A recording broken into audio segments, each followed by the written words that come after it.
Sveiki atvykę į Kepu biznį, kur aš pateikiu lengvai virškinamą informaciją. Šiandien gal kiek kitoks įrašas bus, negu norėjau įdėti, jau kuris laikas neįdedu naujų įrašų, bet šitame įraše aš norėčiau pakalbėti apie Montonijų mokėjimo sistemas ir ar vertėtų jum ją naudotis. Tai pats turėjau nemažai patirties su jais ir ta patirtis tikrai nėra pozityvi ir manau, tie, kas kuriasi savo internetinės parduotuves, ar tai būtų su Shopify platforma, ar su WooCommerce, ar dar nežinia su kuom, ir tie, kurie svarsto, gal reikėtų pasiimti Montonijo tam, kad būtų galima priimti mokėjimus internetinę bankininkystę. Tai siūlyčiau to nedaryti ir pasiieškoti alternatyvos, ir čia pasidalinsiu šitame įraše kaip ir tokiu paprastu ir tiesiog iš patirties atsiliepimu. Tai man atrodo, net nereikia šito mano atsiliepimo. Jeigu nueitumėt į rekvizitai svetainę, tai matytumėt, kokie ten yra puikūs atsiliepimai apie juos.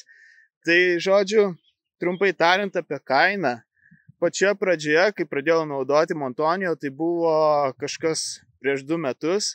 Ir ta kaina buvo 5 eurai. Tai 5 eurai kas mėnesį, netiek ir daug. Ir žinoma, kažkoks tai gaunasi galiausiai pramušus tam tikrą kiekį, sakykime, mokėjimų priimtų, gaunasi kažkoks tai procentas, kurį reikia susimokėti, bet jeigu tu nepermuši to, tai yra 5 eurai.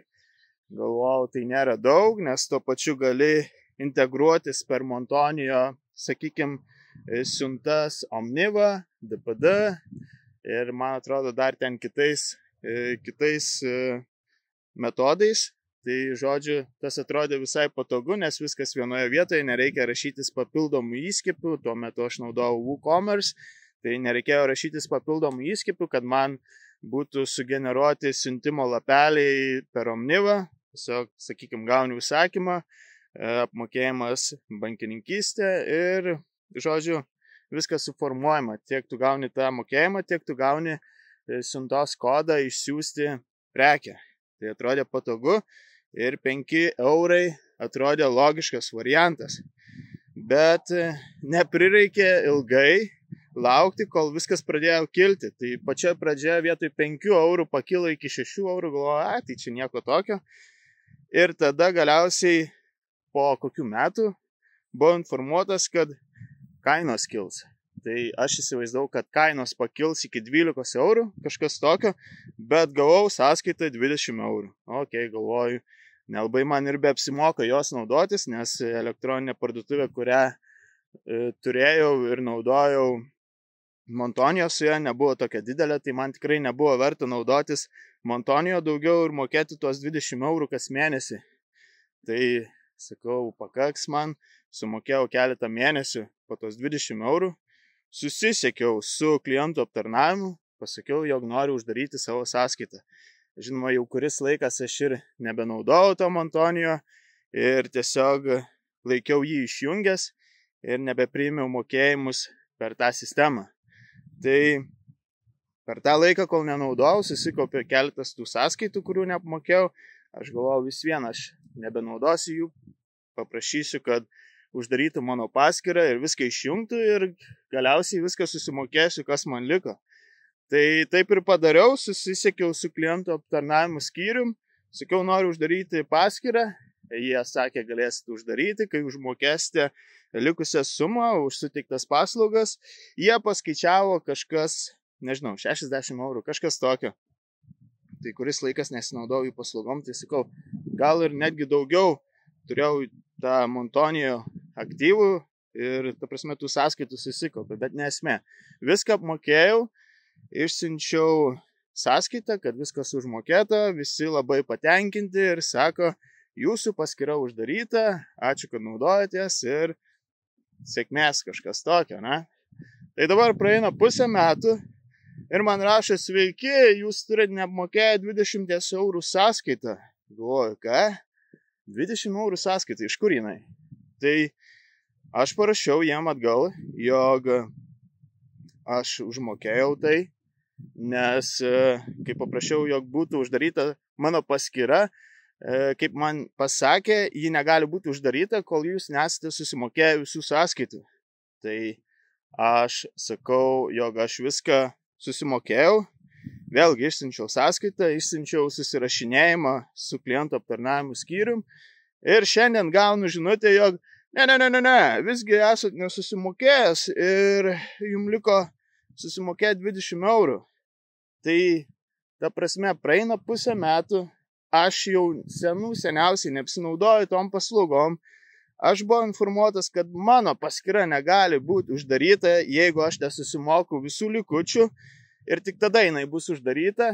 Ji buvo uždaryta ir dabar po pusės metų man rašo, ne, žiūrėk, vyriuk, tu dar turi mums sumokėti 20 eurų, žinai, už ką? Tai jeigu jūs susimovėt, tai čia jūsų kaltė, o ne mano. Jeigu jūs susimovėt ir kažkaip po pusės metų stebuklingai parašote, kad aš dar turiu 20 eurų nesumokėtų, tai nežinau, reikėjo anksčiau apsižiūrėti gal. Nes po pusės metų, kai neapsinaudoja klientas jūsų paslaugom ir dar drįsta rašyti, kad, žiūrėkit, nesusimokėjo, dar 20 eurų reikia sumokėti. Atsiprašau, čia jau visiškai yra nesąmonė. Ir kaip supratau, aš nesu vienintelis toks variantas. Panašus dalykas, ar netgi analogiškas dalykas, nutiko jau ne vienam klientui buvusiam. Tai, sakau, toks dalykas gali nutikti ir jum, jeigu jūs nuspręsite naudotis Montonio.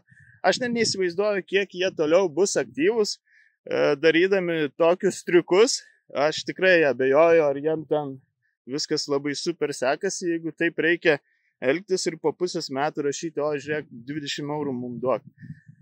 Nežinau, labai keistas jų požiūris į klientą, aš neįsivaizduoju. Tai toks būtų mano, kaip sakant, peržiūrėjimas jų paslaugų ir tokia apžvalga. Ir, žinoma, tai nėra toks įrašas, kokį norėjau įdėti dabar. Buvo kuris laikas, kai nedėjau įrašų, bet manau, šis įrašas pravers visiems, kurie kuriasi internetinės parduotuvės. Tai vėlgi sakau, nesvarbu, ar jūs naudositės WooCommerce, Shopify. Montonio veikia su visom šitom turinio valdymo sistemom ir tiesiog būkite atsargus.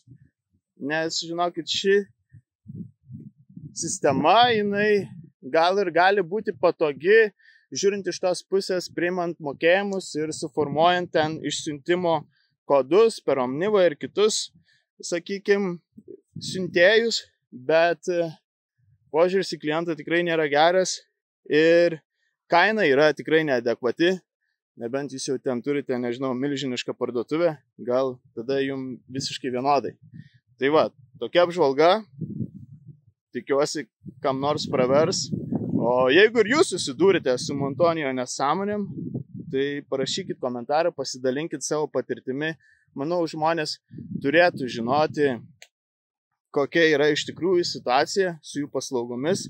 Ir jeigu naudojat kažką kito, tai žinoma irgi, jeigu galit, pasidalinkit komentaruose, pasiūlykite, ką žmonėm naudotis. Tikiuosi, šis įrašas buvo naudingas ir dėkoju už dėmesį. Iki kito karto.